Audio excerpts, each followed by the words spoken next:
الحمد لله وكفى وسلام على عباده الذين اصطفى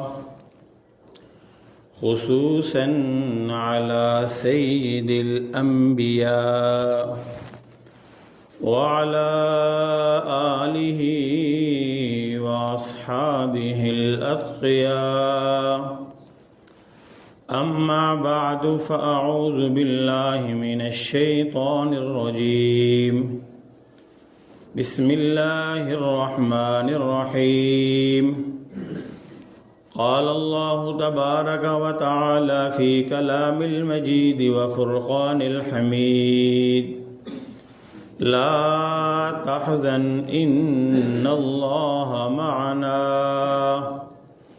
صدق الله مولانا العظيم وصدقه رسوله النبي الكريم ونحن على ذلك لمن الشاهدين والشاكرين والحمد لله رب العالمين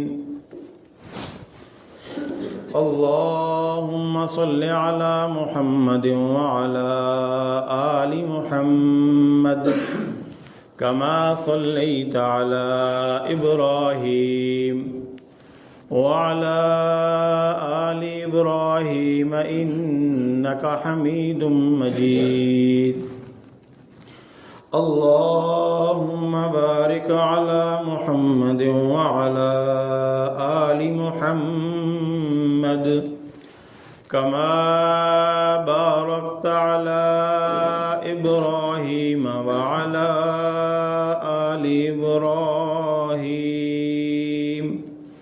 إنك حميد مجيد انتہائی قابل احترام عزیزوں، دوستوں اور بھائیوں، جمادی الثانی کا یہ مہینہ اور جمعۃ المبارک کا یہ بابرکت دن اور بابرکت گھڑیاں،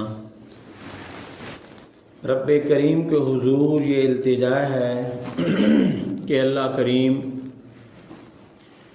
اس دن اور مہینے کی ساری خیریں، برکتیں، رحمتیں ہم سب کو، پوری امت کو نصیب فرمائے،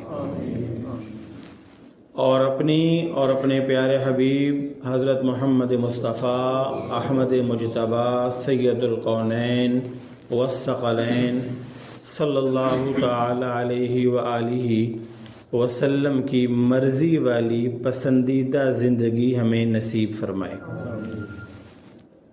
میرے عزیز دوستو، زندگی رب کا کام تھا دینا، اس نے دے دی ہے۔ اس نے جتنی بھی زیرو چیزیں ہیں سب کو زندگی بخشی ہے، پرند ہیں، چرند ہیں، حیوانات ہیں، جمادات ہیں، نباتات ہیں، سب کو اللہ نے زندگی بخشی ہے، کیونکہ زندگی پیدا کرنے والا ہی وہی ذات ہے۔ زندگی کا نام حیات ہے اور اس کا نام حی قیوم ہے۔ زندگی کو عربی میں حیات کہتے ہیں اور حی زندہ رہنے والے کو کہتے ہیں، تو حقیقت میں تو حی قیوم ہمیشہ ہمیشہ کے لیے قائم دائم رہنے والی ذات اللہ کی ہے، لیکن اللہ نے جو زندگی پیدا کی ہے وہ پھر اللہ نے زندگی تقسیم کی ہے۔ فرشتوں کو بھی اللہ نے زندگی دی، جنات کو بھی اللہ نے زندگی دی، انسانوں کو بھی اللہ نے زندگی دی، اور پھر سارے چرند پرند درند جو مخلوقات ہیں اللہ تعالیٰ کی، یہ ساری مخلوقات کو، ارض و سما کو، اس ساری کائنات کو، اس سارے جہان کو زندگی اللہ نے دی ہے۔ لیکن انسان کو جو اللہ نے زندگی دی ہے، اس زندگی کے متعلق اللہ نے فرمایا تبارک الذی بیدہ الملک وہو علی کل شیء قدیر، پارہ نمبر 29، سب سے پہلی سطر، بابرکت ہے وہ ذات بیدہ الملک جس کے ہاتھ میں حکومت ہے، جس کے ہاتھ میں بادشاہت ہے، جس کے ہاتھ میں پورا ملک ہے، یعنی کہ پورا جہان ہے، یعنی کہ سب کچھ سارا نظام ہے۔ وَهُوَ عَلَى كُلِّ شَيْءٍ قدیر، اور وہ رب ہر چیز کے اوپر قادر ہے۔ ہر چیز، کائنات کا ذرہ ذرہ، کائنات کا گوشہ گوشہ، زمین و آسمان کا ایک ایک کونا اور کنارہ، یہ سب میرے رب کے قبضۂ قدرت میں ہے، میرے رب کے کنٹرول میں ہے۔ پھر آگے کیا فرمایا؟ پہلے اللہ نے اپنا تعارف فرمایا کہ میں کون ہوں۔ تبارک الذی بیدہ الملک، میں وہ ہوں جو سارے جہانوں کا بادشاہ ہوں۔ بیدہ الملک، یہ سب کچھ میرے قبضے میں ہے۔ پھر کہا وَهُوَ عَلَى كُلِّ شَيْءٍ قدیر، دیکھو وہ پیدا کر کے کوئی اس سے آگے نہیں نکل گیا کہ جی پیدا تو کر دیا اب ہمارے کنٹرول میں نہیں ہے، نہیں، پہاڑ ابھی بھی اس کے قبضے میں ہیں، سمندر کی موجیں اب بھی اس کے قبضے میں ہیں، زمین کے ذرہ ذرہ یہ سب اس کے قبضے قدرت میں ہے، کائنات کا سب کچھ بیدہ الملک اس کے قبضے میں ہے۔ وَهُوَ عَلَى كُلِّ شَيْءٍ قدیر، اور وہ ان سب کے اوپر اس کی طاقت ہے، اس کا قبضہ ہے، اس کی قدرت ہے۔ آگے فرمایا الذی خلق الموت والحیات لیبلوکم ایکم احسن عملا، تو میں بات آپ سے عرض کر رہا تھا کہ زندگی کس نے پیدا کی؟ اللہ نے۔ وہ کیا کہتا ہے؟ الذی خلق الموت، اپنے انٹروڈکشن میں وہ جو تیسری بات کہہ رہا ہے وہ کیا کہہ رہا ہے؟ وہ ذات ہے جس نے خلق الموت والحیات، اس ذات کو پہچاننا ہے تو دیکھو موت کیسے آتی ہے، دیکھو زندگی کیسے آتی ہے، دیکھو شمع کیسے گل ہوتی ہے، دیکھو کہ ایک ویرانے میں کیسے آبادیاں ہوتی ہیں۔ خلق الموت والحیات، موت کا مالک بھی وہ، حیات کا مالک بھی وہ، موت کا پیدا کرنے والا بھی وہ، حیات کا پیدا کرنے والا بھی وہ، موت کا لانے والا بھی وہ، زندگی کا لانے والا بھی وہ، موت کا بنانے والا بھی وہ، زندگی کا بنانے والا بھی وہ، موت کو موت بنا کے رکھنے والا، پھر موت کو بھی موت دینے والا وہ ہے، اور زندگی کو اور عدم سے وجود دینے والا، یہ حیات لانے والا بھی وہ ہے، پھر حیات کو موت دینے والا بھی وہ ہے، موت کے بعد پھر حیات کا جہان بنانے والا بھی وہ ہے۔ خلق الموت والحیات، تو یہ موت و حیات کی جو ایک رسہ کشی ہے، یہ جو موت و حیات کی ایک کشمکش ہے، یہ موت و حیات کا جو ایک چل سو چل ہے، یہ کیوں بنایا؟ کس لیے بنایا؟ لیبلوکم ایکم احسن عملا، یہ اللہ نے پیپر دے دیا ہے کہ یہ اس لیے تاکہ وہ آزمائے، لیبلوکم، تمہیں آزمائے، تمہیں پرکھے، تمہیں دیکھے، تمہاری آزمائش کرے، تمہارا امتحان کرے۔ ایکم احسن عملا، تم میں اچھے عمل والا کون ہے؟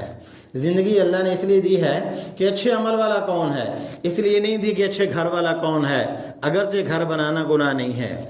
اللہ نے اس لیے نہیں دی کہ اچھی سے اچھی گاڑیوں میں کون گھومتا ہے، اللہ کی نعمتیں ہیں، حلال راستے سے آئیں تو 100% استعمال کیجئے، لیکن اللہ نے اس لیے نہیں بھیجا کہ ایسے اچھے سے اچھا سٹیٹس بناؤ، بنانا چاہیے جائز اور حلال راستوں سے۔ اگر اللہ دے، اللہ کو ناراض کر کے کوئی سٹیٹس اچھا نہیں ہوتا، وہ اچھا بھی پھر برا ہو جاتا ہے۔ لیکن وہ کہتا ہے ایکم احسن عملا، مجھے یہ دیکھنا ہے کہ تم میں اچھا عمل کس کے پاس ہے، اچھا عمل کون کر کے آتا ہے، عمل کس کا ٹھیک ہے۔ اللہ اکبر۔ مدینہ المنورہ، بلکہ اس سے پیچھے آ جائیے، مکہ المکرمہ، جناب نبی کریم صلی اللہ علیہ وسلم، میرے رب کا حکم ہوا یا ایھا المدثر قم فانذر وربک فکبر، اے کملی والے کھڑا ہو جا، فانذر، اور ان کو ڈرانا شروع کر کیونکہ تو نذیر ہے، وربک فکبر، اور اپنے رب کے نام کے نعرے لگا، اپنے رب کے نام کی کبریائی بیان کر، اپنے رب کی نام کی تکبیروں کے آواز لگا، اپنے رب کے نام کے ترانے ان کو سنا، اپنے رب کے نام کے نغمے ان کو سنا۔ وَرَبَّكَ فَكَبِّرْ، ان کو بتا 360 جو خدا بنائے ہوئے ہیں یہ مل کے اس رب کا کچھ نہیں بگاڑ سکتے ہیں، ان کو بتا یہ 360 سارے بھی ہو جائیں وہ اکیلا ان سب کے اوپر حاوی ہے، وہ ان سب سے زیادہ طاقتور ہے، یہ 360 کیا ہیں، سارا جہان بھی ہو جائے اس رب کا مقابلہ نہیں ہو سکتا، اس کی شان، اس کی کبریائی، اس کی بڑائی، اس کا مقام، اس کی عظمت عظمت، اس کی رفعت کون اس کو سوچ سکتا ہے؟ وَلَا يَتَصَوَّرَهُ الْمُتَصَوِّرُونَ، کسی کے خیال کی رفتار بھی وہاں نہیں پہنچ سکتی۔ دیکھو خیال کی رفتار بہت تیز ہے، انسان وہاں بھی پہنچ جاتا ہے جہاں ممکن نہیں بھی ہوتا۔ ابھی ہم یہاں بیٹھے بیٹھے 7ویں آسمان کی باتیں کریں تو ہمارا خیال پہنچ گیا نا 7ویں آسمان پہ، لیکن ہم پہنچے نہیں نا۔ 1 روپیہ خرچ کیے بغیر اتنی دور انسان پہنچ جاتا ہے جہاں ممکن بھی نہیں ہے۔ یہ تصور کی رفتار اتنی تیز ہے، لیکن میرے رب کی شان کو کون سمجھ سکا؟ وَلَا يَتَصَوَّرَهُ الْمُتَصَوِّرُونَ، تصور کی رفتار بھی وہاں نہیں پہنچ سکتی، خیال کے گھوڑے بھی وہاں نہیں جا سکتے، خواب بھی وہاں پہ نہیں پہنچ سکتے۔ وہ خوابوں خیالوں سے بھی اونچی ذات ہے، وہ اتنی عظیم ذات ہے، وہ اتنی بابرکت ذات ہے، وہ اتنی کریم ذات ہے کہ وہ ہر انسان کے دل میں ہے، ہر ایک کے پاس ہے۔ کہتا ہے میں تمہاری شارک سے بھی زیادہ قریب ہوں، مجھے ڈھونڈنا ہے آسمانوں پہ مت جاؤ، مجھے ڈھونڈنا ہے دور مت نکل جاؤ، اپنے اندر غور کرو سر سے لے کے پاؤں تک۔ کون ہے جو تمہاری سانسوں پہ تمہاری زندگی کی گاڑی چلاتا ہے؟ کون ہے جس نے پانی کے قطرے سے اتنا خوبصورت انسان بنا دیا؟ کون ہے جو تمہاری سانس اندر جائے تو باہر لاتا ہے، باہر آئے تو اندر لے کے جاتا ہے؟ ہاں جب سانس اکھڑ جائے پھر وینٹیلیٹر آ جاتے ہیں، پھر آکسیجن لگ جاتی ہے، پھر مشینوں پہ انسان پہنچ جاتا ہے۔ کتنا بڑا اس رب کا کرم اور احسان ہے۔ ہم سو رہے ہوتے ہیں، سانس چل رہی ہوتی ہے، ہم کوئی چارجنگ کی ضرورت نہیں۔ ہاں جی، خود سو جاؤ، رات کو سو جاؤ، صبح اٹھو گے تو چارجنگ مکمل ہوگی۔ کس کا یہ نظام ہے؟ یہ وہ کہتا ہے مجھے پہچانو۔ یہ پہلا سبق تھا مکہ المکرمہ، امام الانبیاء صلی اللہ علیہ وسلم کو حکم ہوا قم فانذر، جائیے ان کو، بتائیے ان کو، ڈرائیے ان کو، سمجھائیے ان کو، سنائیے ان کو۔ یا ایھا المدثر، اے میرے محبوب، اے میرے کملی والے، اٹھ جا، قم کھڑا ہو جا، فانذر ان کو ڈرا، وربک فکبر، اور اپنے رب کی کبریائی بیان کر ان کے سامنے۔ آقا صلی اللہ علیہ وسلم کے اوپر جب یہ آیت مبارکہ نازل ہوئیں، وہی مکمل ہوئی، اماں خدیجہ پاس بیٹھی تھیں، اماں خدیجہ نے دیکھا کہ آپ کی آنکھوں سے آنسوں کی جھڑی جاری ہے۔ پوچھا رو کیوں رہے ہیں؟ خدیجہ میں پیدا ہوا تو میرا باپ دنیا سے جا چکا تھا، اس کے بعد رفتہ رفتہ میرے بہت قریب کے لوگ میرے بڑے دور چلے گئے۔ اب یہ مکے کے وڈیرے اور چودھری، یہ مکے کے ٹھیکیدار، یہ میری بات کیسے سنیں گے؟ اور یہ تو بتوں کے بغیر سانس نہیں لیتے۔ میرا رب کہتا ہے کہ انما المشرکون نجس، یہ شرک تو گندگی سے بھی زیادہ گندی چیز ہے، یہ تو اتنی گندگی میں ڈوبے ہوئے ہیں، یہ کون سنے گا؟ سب سے پہلے عورتوں میں اماں خدیجہ کہنے لگی میں سنتی ہوں، پڑھائیے کیا کلمہ پڑھانا ہے، سنائیے کیا سنانا ہے۔ سب سے پہلے خواتین میں اماں خدیجہ لا الہ الا اللہ محمد رسول اللہ۔ مردوں میں سب سے پہلے سیدنا ابوبکر صدیق رضی اللہ تعالیٰ عنہ۔ یہ جمادی الثانی کا مہینہ اس عظیم ہستی کی یاد ہمیں دلاتا ہے۔ ایسے یہ مہینہ اور دن یاد کرنا یا یاد دلانا تو رسمی چیزیں ہوا کرتی ہیں، ورنہ یہ تو وہ لوگ تھے جو سال کے 12 مہینے کے لیے سرخیل ہیں۔ یہ تو وہ ہستیاں ہیں جو زندگی بھر کے لیے ہمارے امام ہیں، پیشوا ہیں، مقتدا ہیں، مرشد ہیں، رہبر و رہنما ہیں۔ یہ کون تھے؟ سیدنا ابوبکر صدیق رضی اللہ تعالیٰ عنہ۔ کلمہ پڑھا، مسلمان ہوئے۔ اسلام قبول کرنے سے پہلے ایک ابو بکر 6 ریشم کی دکانوں کے مالک، ایک ابو بکر وہاں مکے کی سوسائٹی میں یہ جرگوں کے فیصلے کرنے والے، وہاں کا نظام عدل ان کے ہاتھ میں، لوگ ان کے فیصلوں پہ اعتبار کیا کرتے تھے، لوگ ان کی بات سنا کرتے تھے۔ لوگوں کے فیصلے کرنے والا، 6 ریشم کی دکانوں کا مالک، عبداللہ ابن ابی قحافہ، ابو بکر صدیق کی کنیت رکھنے والا، امام الانبیاء صلی اللہ علیہ وسلم پہ نظر پڑی تو پڑ ہی گئی، پھر نظر اٹھی نہیں۔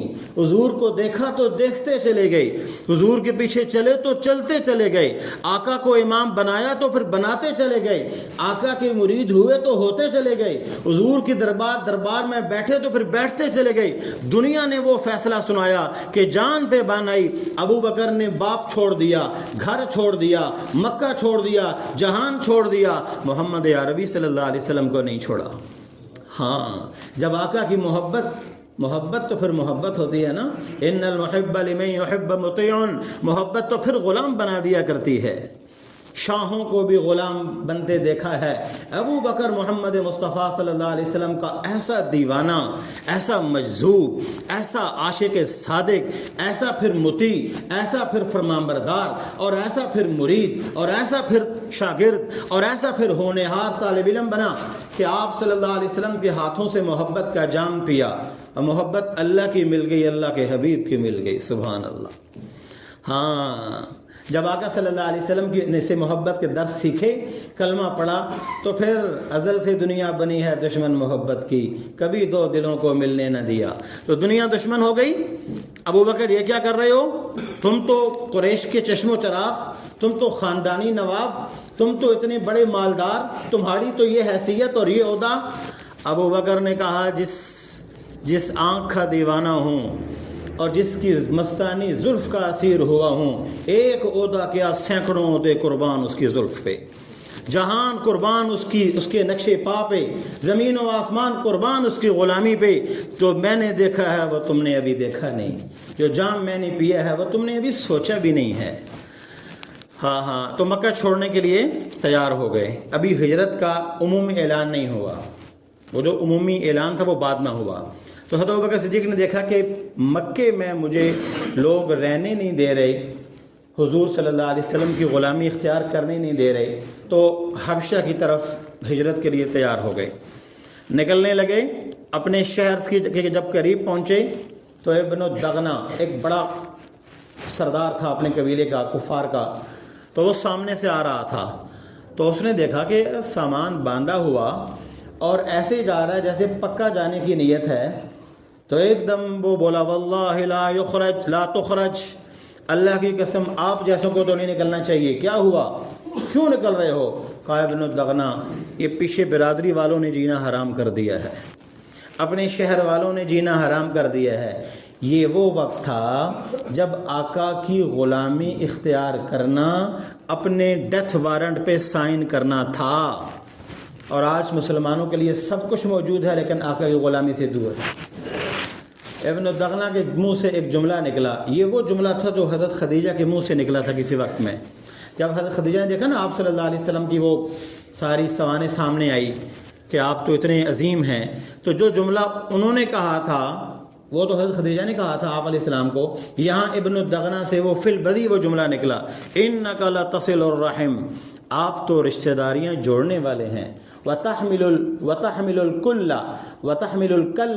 آپ تو یتیموں، بیواؤں، مسکینوں، محتاجوں کو سہارا دینے والے ہیں، وتکسب المعدوم، اس غریب جو کوڑی کا جس کے پاس نہیں ہوتا، آپ تو اس کے دیے میں تیل ڈال کے روشن کرنے والے ہیں۔ ہاں، وتقر الضیف، آپ تو مہمان نواز ہیں، وتعین کل نوائب الحق، آپ تو ہر ایک کی مدد کرنے والے ہیں۔ یہ کیا ہو گیا کہ آپ جیسی ہستی کو بھی مکہ چھوڑنا پڑا ہے؟ یعنی آپ مناسبت دیکھیں کہ کفار کے سردار نے ساری وہ چیزیں بتائیں جو ابو بکر میں اس کو نظر آ رہی تھیں، اور ادھر وہ ساری چیزیں اللہ نے کملی والے آقا صلی اللہ علیہ وسلم میں رکھی تھیں۔ علامہ شیخ احمد سرہندی مجدد الفسانی رحمۃ اللہ علیہ سے کسی نے کہا، حضرت ایک مسئلہ بتائیے کہ نبی میں اور صدیق میں کیا فرق ہوا کرتا ہے؟ حالانکہ نبی ہوتا ہے بھائی، صدیق جتنے مرضی ہوں کوئی نبی کے برابر تو نہیں ہو سکتا، لیکن پوچھنے والے کا سوال بھی بڑا عجیب تھا۔ تو آپ نے فرمایا ایک بڑے سی دیوار کے اوپر بڑا سا شیشہ لگا ہوا ہو، کہا جی بالکل، کہا شیشے کے سامنے ایک بندہ کھڑا ہو تو اندر شیشے کے اندر وہ بندہ نظر آئے گا کہ نظر آئے گا؟ کہا اصل بندہ کدھر ہے؟ کہ جی اصل تو باہر ہے، اندر کیا ہے؟ اس کی تصویر ہے۔ فرمایا سمجھو جو اصل ہے وہ نبی ہے، جو تصویر ہے ابو بکر صدیق ہے۔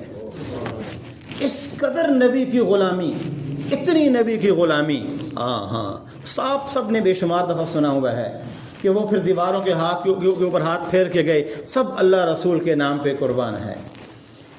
63 سال عمر میرے آقا صلی اللہ علیہ وسلم کی، 63 سال عمر سیدنا ابوبکر صدیق رضی اللہ تعالیٰ عنہ کی۔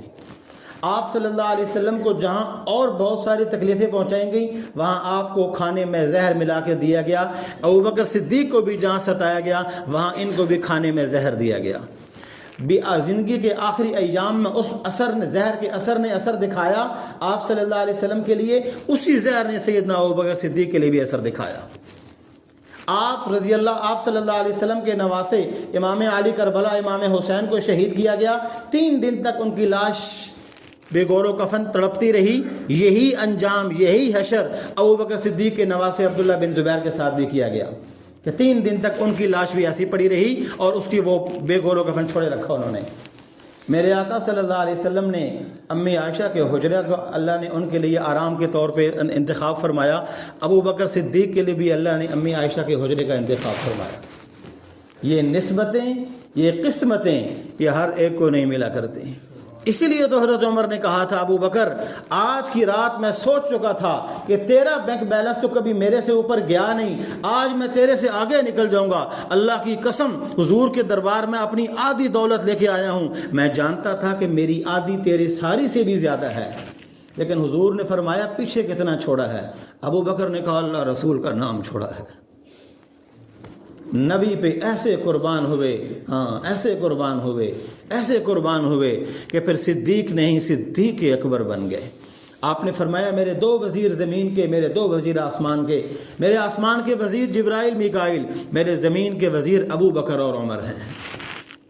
اور آپ نے فرمایا قیامت کے دن بلال میری اونٹنی کی رسی پکڑ کے آگے چل رہا ہوگا، میرا ایک ہاتھ میرے وزیر ابو بکر کے ہاتھ میں ہوگا، میرا دوسرا ہاتھ میرے وزیر عمر کے ہاتھ میں ہوگا، ابو بکر میرے دائیں طرف ہوگا، عمر میرے بائیں طرف ہوگا۔ جب حضرت عمر رضی اللہ تعالیٰ عنہ کا وہ جب میت کو اتارا جا رہا تھا تو جب وہ صحابہ کھڑے تھے تو حضرت علی زارو قطار رو رہے تھے رضی اللہ تعالیٰ عنہ۔ حضرت علی کہنے لگے میں جانتا تھا اللہ کی قسم کہ تم دونوں کے لیے اس کے علاوہ کائنات میں اور کوئی جگہ نہیں ہے، کہ تمہیں اس زندگی میں بھی اللہ کے حبیب کی قربت حاصل ہوئی، اللہ کے حبیب کی قدموں میں اپنا سر رکھنا نصیب ہوا، اور اس زندگی میں بھی اللہ نے وہ در نصیب کیا۔ جمادی الثانی کا مہینہ اس عظیم ہستی کی سانح ارتحال کی ہمیں یاد دلاتا ہے۔ اللہ ہمیں ان کے نقش قدم پہ چلنے کی توفیق نصیب